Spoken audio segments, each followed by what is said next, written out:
ከቡርኪና ምድር የተላለፈው ውሳኔ ያልተጠበቀ ነበር።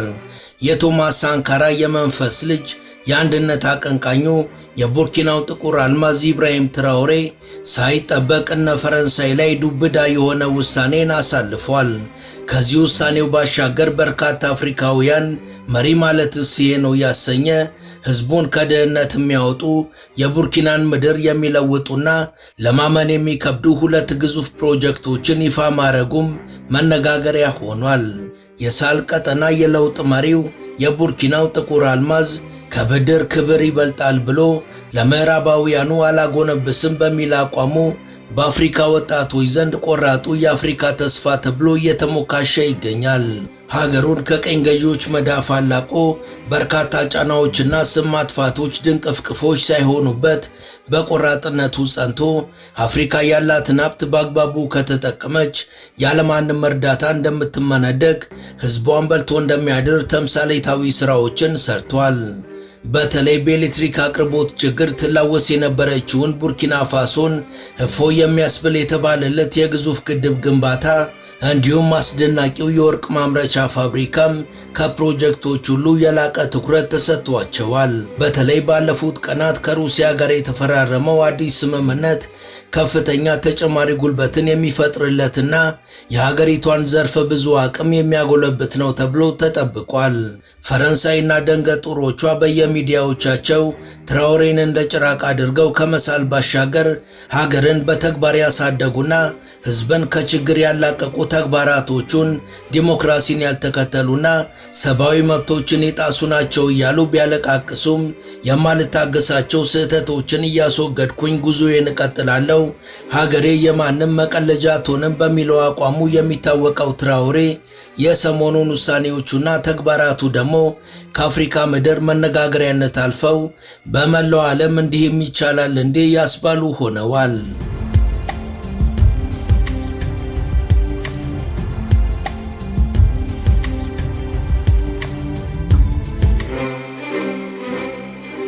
ሰላም ጤና ይስጥልን። በመላው ዓለም የምትገኙ ውድ የመሿለኪያ ቤተሰቦች በዛሬው መሰናዷችን ትራኦሬ ያሳካቸው ስላሉ አስገራሚ ተግባራቶችና በቅርቡ ስለጀመራቸው ግዙፍ ፕሮጀክቶች እናስቃኛችኋለን። ቻናላችንን ሰብስክራይብ፣ ላይክ እና ሼር እንድታደርጉ እየጋበዝን ወደ መሰናዶው አለፍን።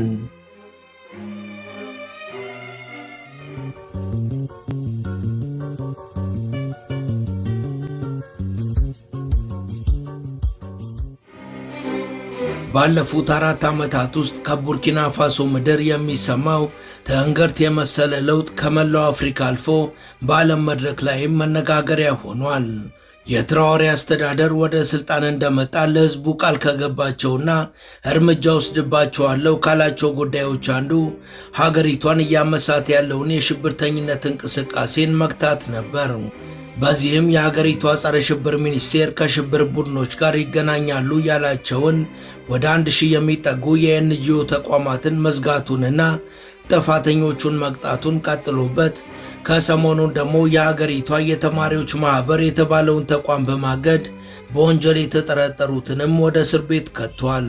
ባሳለፍነው ሳምንትም ሀገሪቷ ለአንዴና ለመጨረሻ ጊዜ ከቀንደኛ ጠላቷ ፈረንሳይ ጋር ያላትን ዲፕሎማሲያዊ ግንኙነት ሙሉ በሙሉ አቋርጣለች መባሉ በርካቶችን ያስደነገጠ ሲሆን የምዕራባውያን ሚዲያዎችም የሐሰት የትችት ውታ ድምፃቸውን ከፍ አድርገዋል። ከዚሁ ጋር ተያይዞ የኮሚኒኬሽን ቢሮ ከፍተኛ ኃላፊ የፈረንሳይ ቴሌቪዥን ጣቢያ የሆነውን ካናል ፕላስን ለዜጎች ማድረስ የሚገባውን ብሔራዊ ቻናሎችን ውላቸውን አቋርጦ እንዳይታይ አድርጓል ብሎ 50 ሚሊዮን ፍራንክ ወይም 72000 ዩሮ መቅጣቱ ተነግሯል።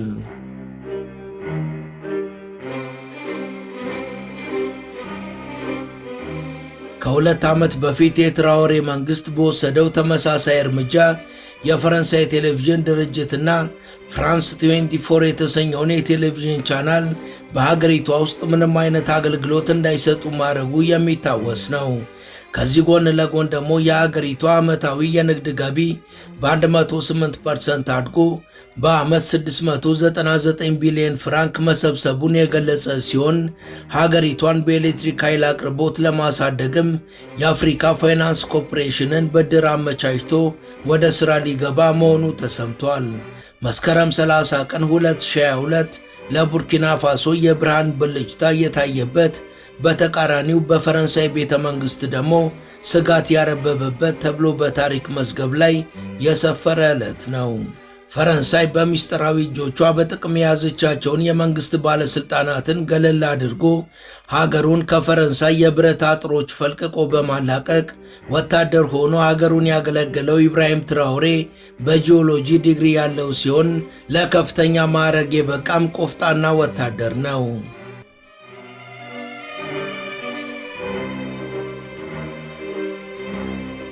የቡርኪና ፋሶን የፖለቲካ ቅርጽ የለወጡት ትራኦሬና አጋሮቹ አሁን ላይ የቡርኪና ፋሶን እድገት ሊቀለብሱት የማይቻል አደረጉት።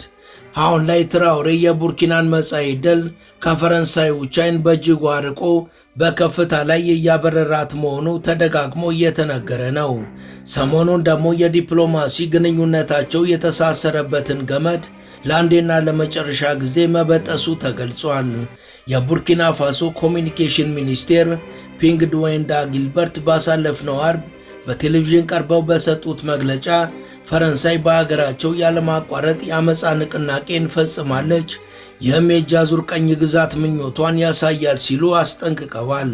ትራኦሬ ከስልጣን ከያዘ በኋላ ብዙም ሳይቆይ ለዓመታት በሀገሩ ሰፍረው የነበሩትን የፈረንሳይ ወታደሮችን ያባረረ ሲሆን መንግስታቸው ፈረንሳይን ሀገራቸው ላይ ምስጢራዊ አጀንዳ እንዳላት በመክሰስ የግንኙነት አቅጣጫውን ወደ ቻይናና ሩሲያ አዙሯል። በወርሃ ጥር 2025ም የፈረንሳይ የቀድሞ ቀኝ ተገዢ ሀገራት የነበሩት ቡርኪና ፋሶ፣ ማሊና ኒጀር ለዳግም ቀኝ ግዛት ከተጠነፈሩበት ኢኳስ በይፋ ተገንጥለው የሳህል ሀገራት ጥምረት በሚል አዲስ የነጻነት ጥምረትን በትራኦሬ አነሳሽነት መስርተው ሦስቱም ሀገራት ኢኮኖሚያቸውን ማሳደግ ችለዋል። ይህ የትራኦሬ ተግባርም የቡርኪናን ቀጣይ እርምጃ የወሰነ ድርጊት ሆኖ ፈረንሳይን ከትከሻ የማራገፍ ሂደት ነው ተብሏል። ከዚህም ባለፈ ፈረንሳይ ከወርሃ ጥር 2023 ጀምሮ በቡርኪና ምንም አምባሳደር እንዳይኖራት የተደረገ ሲሆን በቀጣይ 2024 ደግሞ ቡርኪና ፋሶ 3 የፈረንሳይ ዲፕሎማቶችን አሉታዊ ተግባር ላይ ተሳትፈዋል በማለት እጅ ከፍንጅ ይዛቸው ከምድሩ አባራቸዋለች። The final thread linking France and Burkina Faso has now been cut. All French diplomats have now left Burkina Faso after Ouagadougou formally ended diplomatic relations with its former colonial ruler. It is the final step in a break that has been years in the making.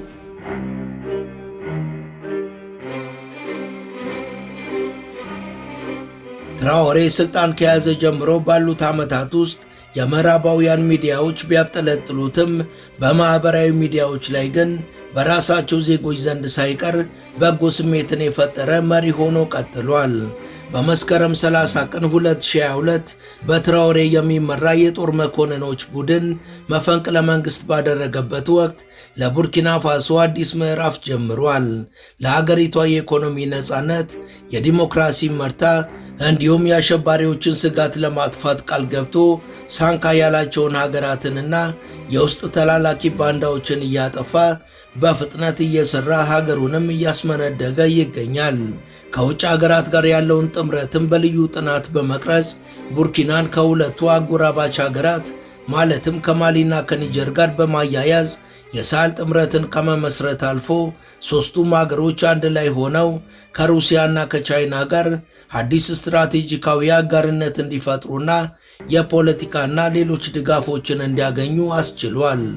ወትሮውንም የጂኦሎጂ ዕውቀቱን ለቡርኪናና ለሕዝቦቿ ሊያውል ጊዜ ሲጠብቅ የነበረው ትራኦሬ በሀገሪቷ ውስጥ በከፍተኛ መጠን የሚገኘውን የወርቅ ማዕድን ከፈረንሳይና ከሌሎች ምዕራባውያን ሀገራት ኪስ በማውጣት ለብሔራዊ ጥቅም እንዲውል አድርጓል።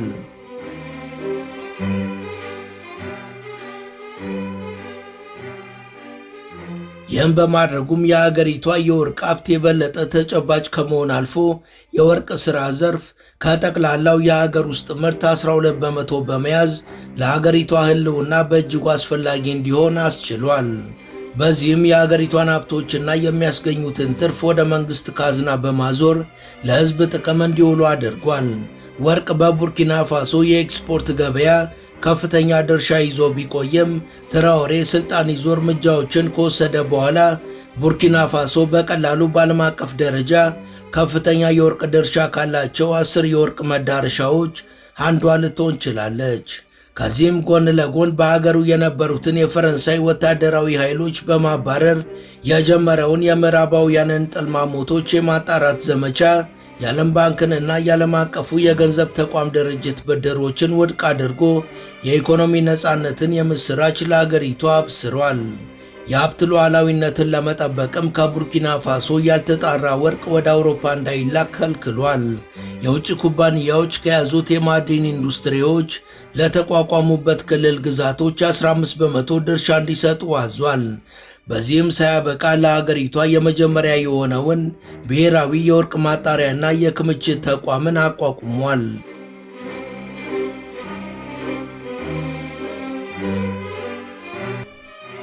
ከሰሞኑን ደግሞ በሚያስገርም መልኩ ግዙፍ የሆነ የወርቅ ፋብሪካና አነጋጋሪ የሆነ የ300 ሚሊዮን ዶላር ፕሮጀክት ጀምሯል።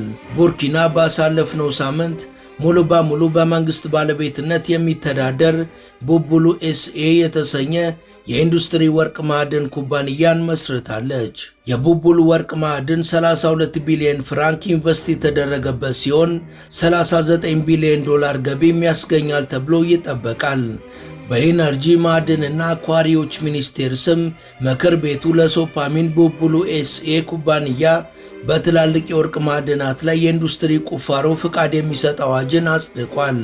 የማዕድን ዘርፍ ኃላፊ የሆኑት የዲፓርትመንቱ መሪ ያኩባ ዛብሬ ጉባ እንደገለጹት ይህ አዲሱ ቡቡሉ ኤስኤ የተሰኘ የወርቅ ማዕድን ፋብሪካ የመንግስት ኩባንያ በሆነው ሶፓሚን ወይም የቡርኪና ማዕድን ተሳትፎ ማህበር ስር የሚተዳደር ሲሆን በያድጋ ክልል ያኳ አካባቢ ይገኛል። ይህ ፕሮጀክት መንግስት የማዕድን ሀብቶቹን በቀጥታ ወደ ማስተዳደር መመለሱን በተግባር የሚያሳይ ነው።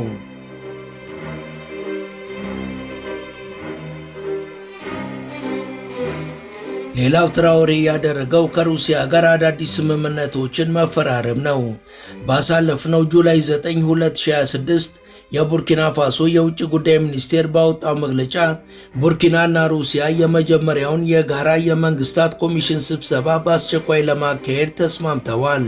ስምምነቱ የተደረሰው በኒጀር ዋና ከተማ ኒያሚ ከተካሄደው የሳህል ሀገራት ኮንፌዴሬሽን ስብሰባ ጎን ለጎን ነው። ይህ ስምምነትም ቡርኪና ፋሶን በሁሉም ዘርፍ በእጅጉ ተጠቃሚ ያደርጋታል ተብሏል። ሌላው ትራኦሬ የተገበረው ለመላው አፍሪካውያን የቪዛ ክፍያን ማንሳት ነው። የሀገሪቷ የጸጥታ ሚኒስቴር ባስተላለፈው አዲስ ውሳኔ የአፍሪካን ውህደት ለማስፋፋትና የሰዎችን ነፃ እንቅስቃሴ ለማገዝ ከማንኛውም የአፍሪካ ሀገር ወደ ቡርኪና ለሚጓዙ ዜጎች የቪዛ ክፍያ እንዲነሳ አድርጓል።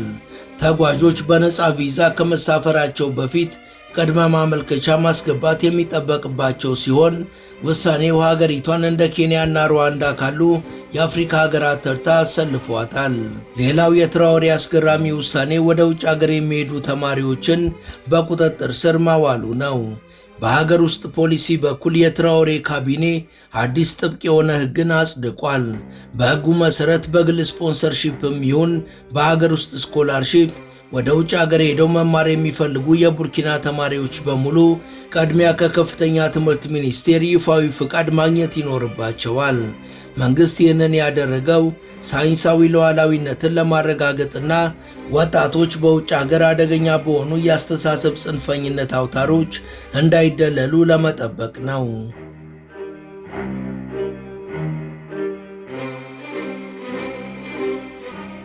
ባሳለፍናቸው ቀናት ደግሞ የትራኦሬ መንግስት የሀገሪቷ ትልቁ የኃይል ማመንጫ ይሆናል ተብሎ ለሚጠበቀው ፕሮጀክት ከአፍሪካ ፋይናንስ ኮርፖሬሽን የገንዘብ ድጋፍ ለማግኘት ውል ማሰሩ ደግሞ አግራሞትን አጭሯል። ቡርኪና በዓለም ላይ ካሉ በኤሌክትሪክ አቅርቦት ችግር ከሚላወሱ ሀገራት አንዷ ስትሆን ይህ ፕሮጀክትም ይህን ክፍተት ለመሸፈን ትልቅ እርምጃ ነው ተብሎ ተወድሷል። በአሁኑ ጊዜ ከ5 ሰዎች አንዱ ብቻ የኤሌክትሪክ አቅርቦት በሚያገኝባትና 24 ሚሊዮን ሕዝብ ባለባት ቡርኪና ፋሶ የትራኦሬ መንግስት ከቱርክ ግዙፍ ኩባንያ ጋር ተጣምሮ የሚገነባው 119 ሜጋዋት የሚያመነጨው ግድብ መገንባቱ ትልቅ ረፍትን ይሰጣታል ተብሏል። ይህን ግድብ ለመገንባት የሚደግፍ $300 ሚሊዮን የኮርፖሬት ብድር ከቡርኪና ባንክ የተገኘ ሲሆን ከዚህ ውስጥ የመጀመሪያው $60 ሚሊዮን ክፍያው ተፈጽሟል። ፕሮጀክቱ የቡርኪናን የኤሌክትሪክ አቅርቦትና አጠቃላይ ስርዓቱን እንደሚለውጥ ይጠበቃል። ይህ ፕሮጀክት በ2027 ወደ ተግባር ሲገባም ለከፍተኛ የኃይል ወጪዎች ተጋላጭ የነበረችውን ቡርኪና ፋሶን ጥገኝነቷን ከ50 በመቶ በላይ የሚቀንስ ይሆናል። የኤሌክትሪክ አቅርቦት ችግሯንም በግማሽ ይቀርፋል ተብሎ ተጠብቋል። የሀገር ውስጥ የኤሌክትሪክ አቅምን በእጅጉ የሚያጠናክረው ይህ ፕሮጀክት የበለጠ አስተማማኝና ዝቅተኛ ዋጋ ያለው ኃይል በማቅረብ የኤነርጂ ደህንነትን እንደሚያሻሽል፣ የግል ኢንቨስትመንቶችን እንደሚስብና ለረጅም ጊዜ የኢኮኖሚ እድገት ጠንካራ መሰረት እንደሚፈጥር ይጠበቃል።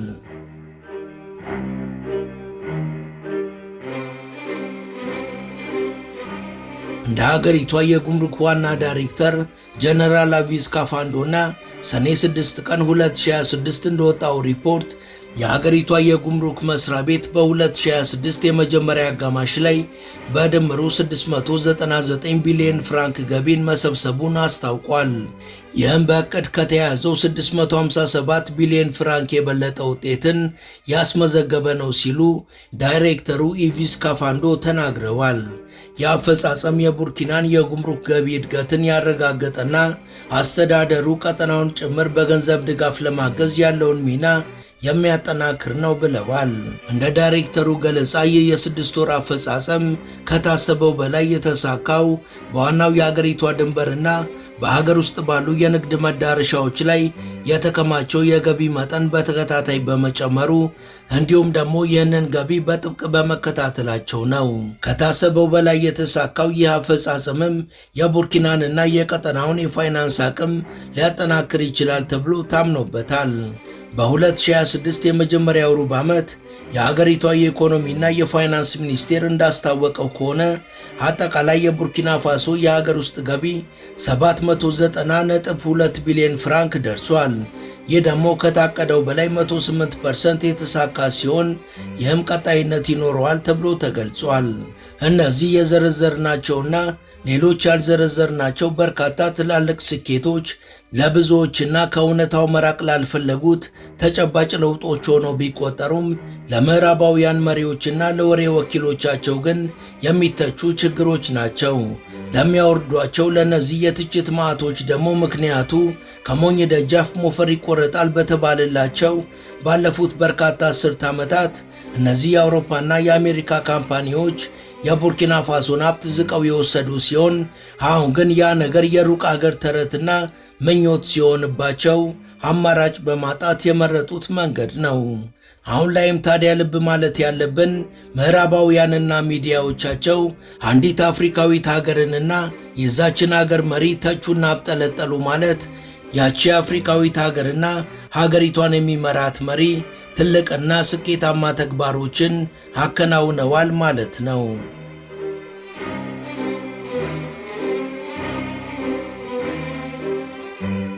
ወደ ቻናላችን ቤተሰቦች በ2022 ስልጣን ከያዘ በኋላ አስገራሚ በሆነ መልኩ ሀገሩ ቡርኪና ፋሶን በሁሉም ዘርፍ እያስመነደገ ስላለው ትራኦሬና ባለፉት ቀናት ስላከናወናቸው አስገራሚ ተግባራት ያወጋናችሁ የዛሬው መሰናዷችን ይህን ይመስል ነበር።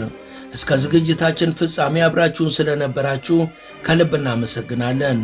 በቀጣይ ቢሰሩ የምትሏቸውን ርዕሰ ጉዳዮች ብትጠቁሙን ደስ ብሎን እንቀበላለን። ቻናላችንን ሰብስክራይብ፣ ላይክ እና ሼር በማድረግ ወዳጅነታችሁን ታጠናክሩ ዘንድ እየጋበዝን ለዛሬ በዚሁ ተሰናበትን። መልካም ጊዜ።